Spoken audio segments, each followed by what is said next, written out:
The Voyager's dawn floated through the cold dark of space, far from Earth. It was a cargo ship, big and old, built to carry heavy loads between distant stations. 12 people were on board, just doing their job. Captain Luke Hale sat in the pilot's seat, eyes on the stars. He had flown ships for years, first in the Navy, now as a civilian. He liked the quiet of deep space. No noise, no rush. Next to him was Karen Bryce, the first officer. She checked the navigation screen, her fingers tapping the console. Everything was normal. They were carrying reactor parts to a research base near Proxima Centauri. Routine trip. Nothing to worry about. Then the sensors beeped. 3 dark shapes appeared on the screen. They came fast, out of a black cloud of gas and dust. No signal, no warning. The ships were long and sharp like knives, their surfaces smooth and dark as night. Red lights pulsed along their sides. "Those aren't human," Karen said, voice tight. Luke didn't answer. He already knew. The first blast hit like thunder. The ship shook hard. Lights flickered. Alarms screamed. A fire broke out in the engine room. The crew ran to their stations, helmets on, voices loud over the noise. "Shields down to 30%!" someone shouted.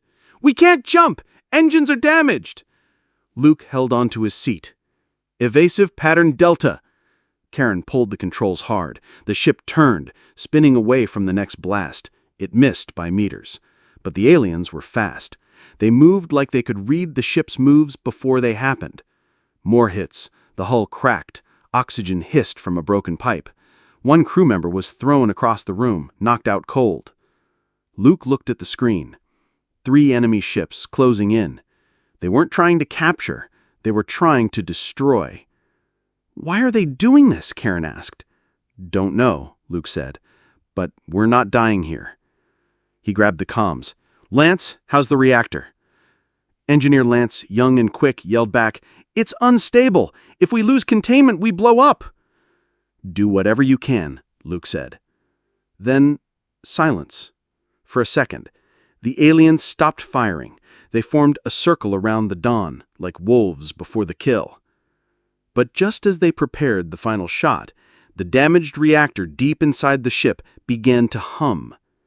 Not a normal sound. Something deeper. A pulse. Then a wave of blue light shot out from the hull. The aliens' ships twitched. One spun out of control. Another fired at itself. The third exploded in a flash of fire. On the bridge, everyone stared at the screens. "What just happened?" Karen whispered. Luke looked out at the empty dark. "I don't know, but they're gone." And for the first time, he felt it. Not fear. Something else. Like the ship had been waiting for this. The ship was quiet now, but not in a good way. The alarms had stopped, but the red lights still flashed. Smoke hung in the air. The Voyager's dawn floated in space, damaged, its hull cracked in 2 places. Inside, the crew moved slowly, checking systems, helping the injured. One man had a broken arm, another had a cut on his head. They were alive. That was something. Luke stood near the main console, his hands on the edge. His face was tired, but his eyes were sharp. Karen sat beside him, staring at the screen. The 3 alien ships were gone. One had exploded. One was drifting, dead in space. The third had jumped to warp and vanished. "They ran," she said. "Or they couldn't stay," Luke replied. Lance, the young engineer, came in, his face pale. "You need to see this," he said. He pulled up a data feed from the reactor. "The core, it sent out a pulse, not one of ours. It's a frequency we've never seen. And it's not just a burst, it's still sending it, low and slow, like a heartbeat." "What does that mean?" Karen asked. Lance shook his head. "I don't know. But look at this." He played a video from the outside cameras. When the pulse hit the alien ships, their lights went wild. One turned and crashed into the other. It was like they couldn't control themselves. "It hurt them," Luke said. "More than that," Lance said. "It messed with their minds, like it broke their link. They move like a group, right? Fast, perfect. But after the pulse, they acted like they were alone, confused." Luke looked at Karen. "So we didn't fight them. The ship did." They sat in silence. The idea was hard to believe. A cargo ship, old and slow, had beaten 3 warships with a strange signal from a broken reactor. Then the comms crackled. A new signal came in. Not from Earth, not from any human station. It was weak, repeating over and over. The ship's computer worked on it for minutes, then translated. "Do not approach. They fear what you carry." Karen read it out loud. "Who is they? And what are we carrying?" Lance looked at the reactor again. "I think it's not just a power source. I think it's something else, something that was hidden inside." Luke stood up. "Either way, we can't go back. Not yet. If this thing can do that to them, others will come. And next time, they might not run." The ship floated on, quiet and wounded. But deep inside, the reactor pulsed again. Soft, steady, like a warning, like a voice no one could hear, but the dark. On Earth, most people thought the Voyager's dawn was lost. News reports said it had vanished near the Orion Zone. No distress call, no wreckage, just gone. But in a quiet building under the mountains of Colorado, a man named Nate Wells knew better. Nate was a scientist, old enough to remember the first deep space missions. He worked alone in a small lab filled with screens and old files. The room was dim, lit only by the glow of monitors. He had seen the leaked data, the pulse from the reactor, the alien attack, the strange signal sent into space. His hands shook as he typed. "It's really happening," he whispered. He pulled up a file labeled Project Sentinel. It was secret, buried deep in government records. Decades ago, a strange rock had been found in Antarctica. Not from Earth, not from any known planet. When scientists studied it, they found it could create a kind of energy wave, one that affected living minds, especially alien ones. The military took it, studied it, tried to copy it. That's how the reactor shielding was made. But they never told the crew. They never told anyone. Nate had helped design the system, but he didn't know it would wake up like this. He watched the video from the dawn. The pulse. The way the alien ships fell apart. His heart beat fast. "We didn't build this," he said. "We just found it, and now it's using us." He dug deeper, found more. 50 years ago, a human satellite had picked up a signal from space. Then 3 alien ships appeared. Before they could attack, a wave of energy came from Earth's upper air. The ships turned and fled. No one knew why. Now Nate knew. The same frequency, the same protection. He looked at a photo of the Voyager's Dawn crew. Luke, Karen, Lance. They had no idea what they were carrying. His phone buzzed. A message from a friend in command. "Stop digging. This is over." Nate smiled. "No, it's just starting." He opened a secure line, sent the files to a public science net, added one note. "They attacked us because they remember this signal. And if they come back, We need to be ready." Then he sat back. The truth was out. Somewhere in space, the dawn still drifted. And deep in its core, the ancient system pulsed once more. Soft, steady, like a heart that had waited a long time to beat again. Far from Earth, in the cold silence between stars, a large alien ship floated near a dead moon. Its shape was strange, long, curved, like a beast made of stone and shadow. Inside, the air was thick, filled with low hums and clicking sounds. The Zarthians lived here, tall beings with hard black skin and eyes like glass. They did not speak with mouths. They shared thoughts through a link, one mind across many bodies. But now the link was weak. On the command deck, the Elder stood before a glowing map of space. The image of the Voyager's dawn flickered in the air.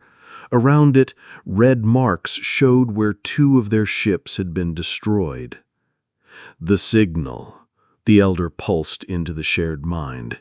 "It is the old one, the one we ran from long ago."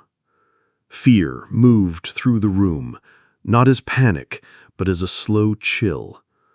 The Zarthians remembered, not with books or records, but in their blood. Long ago their kind had traveled far, taking what they wanted. Then they met it, a golden sphere in space, silent, unmoving. When they attacked, it sent out a wave, not fire, not weapons, a sound, deep and pure. And every Zarthian on the ships died, not from burns or blasts, but from the inside. Their minds broke. They fled. They never spoke of it again. And now humans carried the same power. "They do not know what they have," another Elder pulsed. "They think it is a machine, but it is a warning, a sign." "Then we stay away," the first said. "We mark this species as protected. No attack, no contact." But not all agreed. In a dark part of the ship, Kavorn waited. He was a warlord, strong, angry. He did not fear old myths. He saw only weakness. The humans had one ship, one pulse. If they could make it, others could take it. "We do not run," he sent into the dark. "We learn, we capture, we use." He took 3 fast ships and left without order. No one stopped him. Back on the Voyager's dawn, the crew worked to fix the ship. They were tired, but alive. Lance found something in the reactor's code, a hidden program. It only turned on when the ship was dying. It was not made by the company. It was added long ago. "Someone knew this would happen," he said. Luke looked out at the stars. Maybe they hoped it never would. Karen checked the long-range scanner. "We're not alone," she said. "A ship just appeared, moving fast, not on any human list." Luke stood up. "Then it's not here to help." Outside, the stars stayed cold and quiet. But something was coming, and this time, it wasn't running away. The Voyager's dawn hung in space near a giant gas planet. Its colors swirled, deep orange, dark blue, like a storm that never ended. The ship was broken in places, lights flickering, metal bent. But it was still flying, still fighting. Then the alien ship came. It dropped out of warp, fast and silent. No signal, no warning. It sent out small pods that latched onto the dawn like bugs. Metal claws bit into the hull. Air hissed out. The crew grabbed their helmets and ran to the defense posts. "They're boarding," Karen said. Luke nodded. Then we fight. But they didn't use guns. They used the ship. Lance had spent days studying the reactor pulse. Now he had a plan. He rewired the system, tied it to the hull, made it pulse in short bursts like a heartbeat on command. The Zarthians broke in. Tall, dark, moving fast. They fired strange weapons, blue beams that melted metal. One crew member went down, then another. But when the first Zarthian stepped into the main hall, Lance hit the switch. A pulse shot through the ship. The alien froze. Its limbs shook. The link in its mind cracked. It fell to its knees, hands on its head, making low, pained sounds. The others behind it stumbled, confused, firing at nothing. "It works!" Lance shouted. They moved through the ship, turning the pulse on and off in waves. Each time, the Zarthians dropped. Some ran back to their pods. One ship tried to flee. But the dawn sent one strong burst. The signal hit like thunder. The alien ship spun out of control and exploded in silence. Only one ship left, Kavorn's command ship. It turned and jumped to warp, vanishing into the dark. The crew stood still, breathing hard. They had won. "Let's not wait for them to come back," Luke said. Lance sat at the main console. He opened the long-range antenna. He sent the pulse out, not just the sound, but all their data. The attack, the signal, the truth. It spread through space, fast and wide on every open channel. Weeks later, a miner on a far station heard it. A scientist on a research ship played it twice. A colony on a new world warned its guards. And far beyond human reach, other species listened. Some had met the Zarthians before. Now they heard that the humans had something old, something feared. The message was clear. Hurt them, and the pulse would come. Luke stood on the bridge, looking at the stars. "We didn't ask for this," he said. No, they hadn't. But now the universe knew. And no one would ambush a human ship again.